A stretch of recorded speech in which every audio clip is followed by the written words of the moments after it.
My fiancé broke up with me when I became disabled, crawled on his knees with a ring after 3 years. Before we begin, make sure to smash that like button, subscribe to our channel, and click the notification bell for more amazing videos.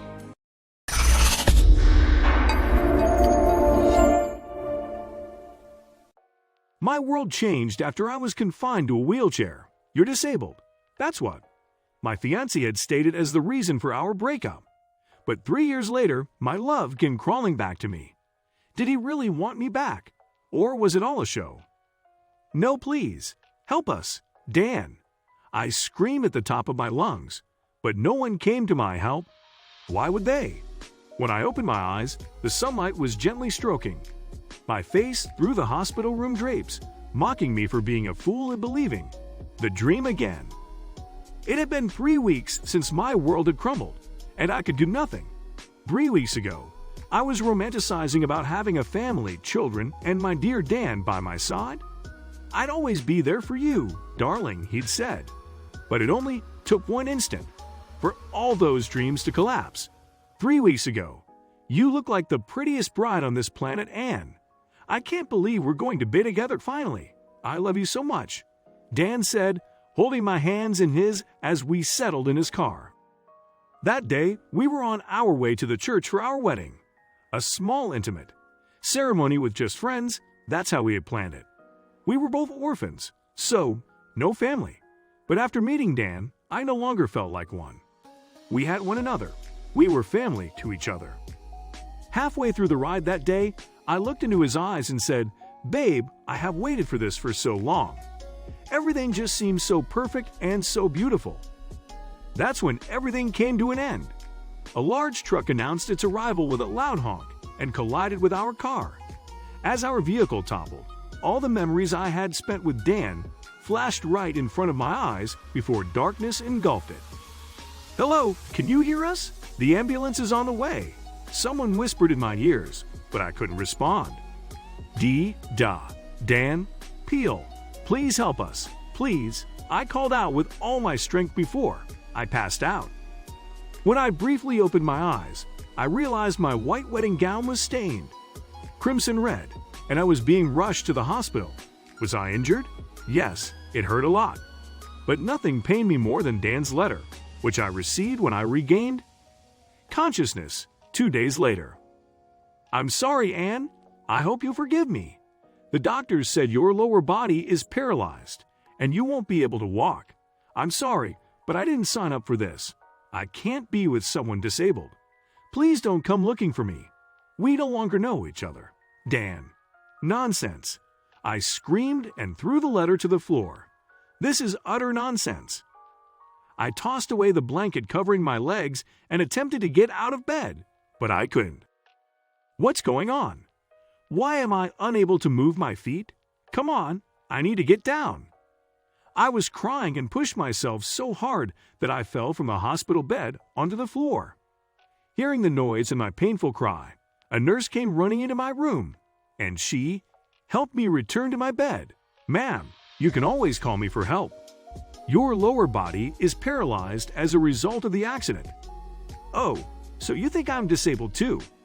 What's wrong with everyone? And where's my fiancé? Call him. He must be hurt too."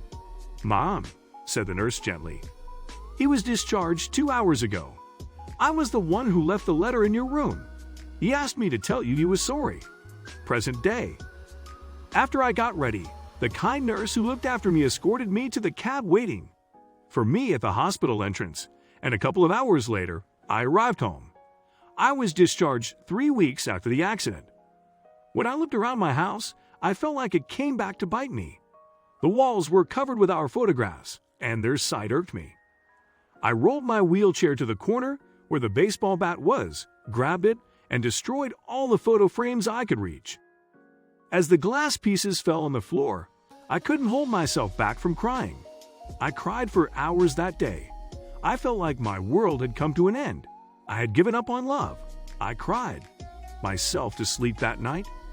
But I wasn't crying the next day. The Anne who had been broken on the inside had vanished. I had vowed to make Dan regret what he'd done. When I lost everything and was depressed, my work came to my rescue. I was a seamstress by profession and loved making dresses, so that's what I continued doing. I made dresses day and night. I reached out to a community where girls and women, like me, who were abandoned because of their disability, could empathize with my plight and become my rock in tough times. The internet can connect you with people anywhere across the globe. After 3 years of rigorous work and a lot of experimentation and failures, I had my own clothing line.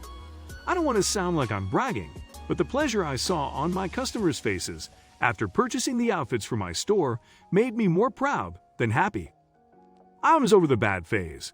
I was in a space where I was enjoying my job and life. I thought the dreary clouds had passed and there would be only bright days ahead, until I exited my office building one day and saw Dan standing there. My caretaker, who had been looking after me since I was confined to the wheelchair, was right behind me. And she said, if I'm not wrong, yes, she knew about Dan. She knew everything. She was worried he'd hurt me again. Let's go, she told me, but I asked her to wait. So what brings you here, Dan? I asked as stiffly as I could. Honestly, his presence shook me. Only I knew how hard it was for me to compose myself. His sight brought back all the horrible things I'd forgotten. You have to be strong, Anne. You have to be strong. I kept telling myself. Please forgive me, Anne, Dan begged as he approached me. I've come to make amends. I couldn't believe it. He got down on his knees and pulled out a ring from his pocket. What a strange turn of fate. The man who dumped me for my disability was in front of my eyes, crawling on his knees with a ring in his hand and begging me for help. Let's not live in the past and finish what we couldn't 3 years ago, he said. Will you be my wife, Annie? Please, please, don't turn me down. I need you, he begged, and I could feel tears rising to my eyes. He was the man I was in love with 3 years ago. It wasn't easy for me to compose myself any longer. You need to leave Dan, I said. I didn't want to cry in front of him. Everything was over between us the day you left me. Hey, Dan, he said, taking my hands in his. I'm sorry. I was in shock after the accident. I didn't realize what I was doing was wrong. Please, let's not dwell on the past, he said. But I saw something in his eyes that scared me, something that told me I shouldn't trust him. Where were you until now, Dan? I asked. How come you didn't contact me sooner? You were in shock for 3 years. At that moment, his eyes flinched with his truth, and he gulped hard before responding. At that instant, I knew what my response to his proposal would be. Get lost. I yelled in tears. I know you're here because I'm rich and famous now. You're here for the money, aren't you? And look, I was wrong. Okay, we can start over. I'm struggling and I need your help. Before he could say another word, I asked my caretaker to roll my chair to my car. I didn't even care if Dan ran after my car or not. I didn't want to see him again. He broke my trust and tried breaking me from the inside, and God showed him where he belonged. His betrayal had only made me stronger. Thanks for watching. Make sure you subscribe and smash that like button. We really appreciate your continuous support.